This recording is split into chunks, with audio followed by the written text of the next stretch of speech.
Chapter 6. Democracy, Form of Government and Church.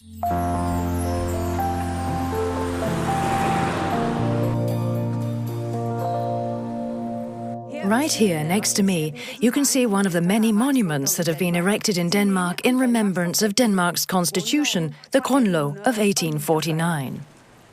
The Danish constitution, the Grundlov, guarantees democracy for the people and a large number of personal, social and economic rights for all citizens. For example, the right to freedom of expression, the right to freedom of religion, the right to convene, the sanctity of property, the right to privacy. The Constitution also fundamentally describes how the country is to be governed.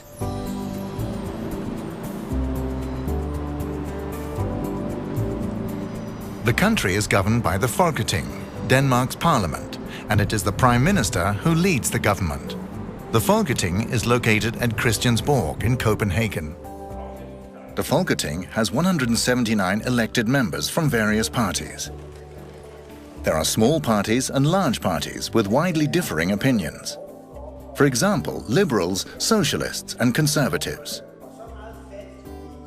Disagreement and debate are an important part of democracy. There is a long history of two or more parties cooperating to form the government. People are free to come in and listen to the political debates taking place in the Folketing because its sessions are open to the public. Parliamentary elections for the Folketing take place at least every 4 years. To be eligible to vote in a Folketing election, you must be a Danish citizen and be 18 years of age or older. Consequently, this means that you must have Danish citizenship to vote in a Folketing election. Power in Denmark is divided into 3 branches: legislative, which is the Folketing, executive, which is the government, and judicial, which is the courts of law. The Folketing is the entity that legislates and adopts laws. Led by the Prime Minister, the government implements laws in cooperation with the public administration. And the country's independent courts of law judge and mete out punishment. Denmark is divided into 5 regions and into 98 municipalities.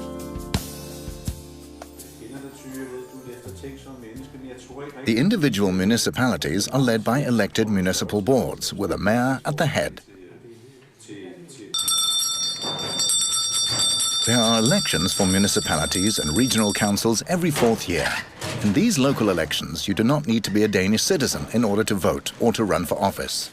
If you come from a country outside the European Union, you can, however, only vote when you have lived here for 3 years. The municipality is responsible for solving tasks in the local area. For example, kindergartens, schools, and the care of the elderly. Hej Esther. Så er der middagsmad. Og en lille is. The first and foremost task of the 5 regions is the operation of the healthcare system.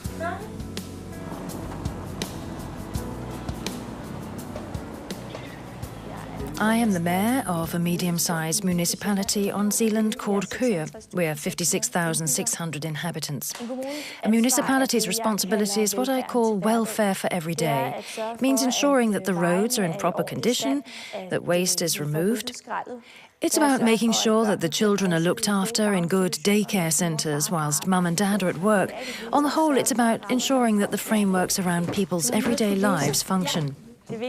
Being the mayor of a municipality where there are dedicated citizens is important because neither myself nor the town council can stretch ourselves to such an extent. We're just like everyone else, quite ordinary people, and we can't know everything. Therefore, we also need input from other people around in the municipality.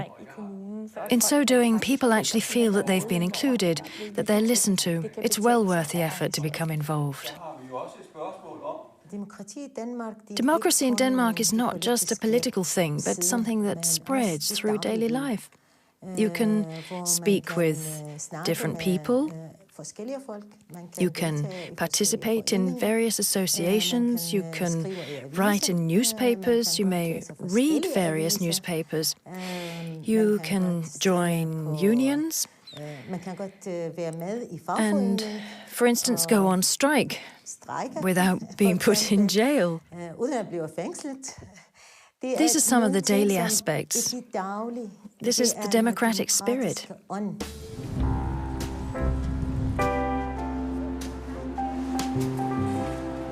den her grundlov, der står der blandt andet, at Folketinget og regeringen kan ikke The Constitution, the Grundlov, ensures freedom of expression for the individual citizen. This means that you can freely say and write what you believe and think. For instance, the freedom of expression means that the Danish media is not censored. Newspapers and television programs have the right to criticize the government, the military and the Queen, and they're willing to do so. Criticizing religion is also allowed. The legislation, however, has set some limits to what you may write and say. For example, you may not threaten others or make racially offensive comments. Denmark was the first country in the world to legalize pornography. And that was in 1969. And the attitude towards sex is relatively relaxed. It is normal to see scantily clad people in the public domain. Newspapers, magazines, and electronic media often write about sex and sexuality. It has also become conventional for homosexuals to be more open about their sexuality. The prejudices of earlier times have been replaced by greater acceptance.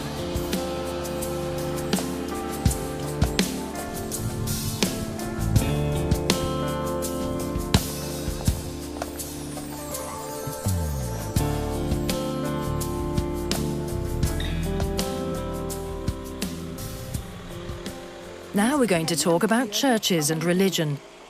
Denmark has a Christian national church, the Folkekirke, which is mentioned in the constitution and which has special status. This is the Evangelical Lutheran Church. The majority of Danes are members of the national church. But there are also some people who are not members. You see, there's complete religious freedom in Denmark, and everyone has the right to freely choose which religion they want to belong to. And there are many different religions represented in Denmark. Everyone has the right to freely leave a religion and choose another one. It's forbidden to prevent other people from having a specific religion. In the same way, it's permitted to be an atheist and speak against all religion.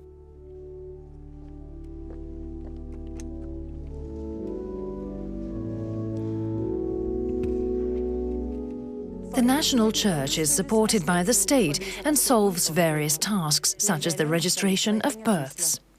But the National Church does not have any political influence. Neither the Church nor the Bible decides what is stated in Danish laws, and priests have no political power as a result of their office.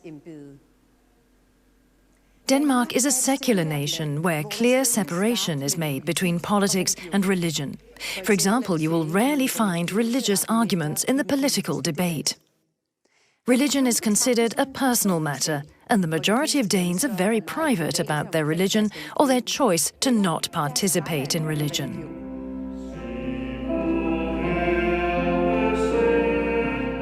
The Danish National Church holds services every Sunday and on Christian holidays. But the majority of citizens rarely attend church, even though they are members of the National Church. Many people only attend church on Christmas Eve and for christenings, weddings and funerals. Lov og tak og evig ære være dig, vor Gud. Du som vor far.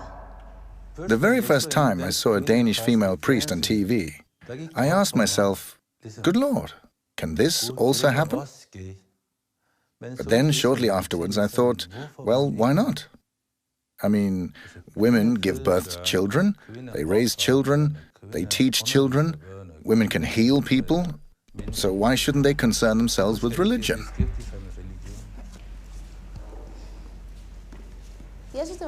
I thought it was very strange to see a female priest. Of course, it's just another aspect of equality. But even so, I thought it was very strange going to church and seeing a woman dressed in priest's clothing. Og det evige liv. Amen. It is illegal to decide which religion other people should follow. There is religious freedom in Denmark. Besides the National Church, there are a number of larger and smaller religious communities. Among others, Islamic, Buddhist, Hindu, Jewish and Catholic. Everyone has the right to form their own religious community or their own congregation. As far as public holidays are concerned, they reflect the festivals of the national church. Other religious communities do not automatically have the day off on their religious holidays.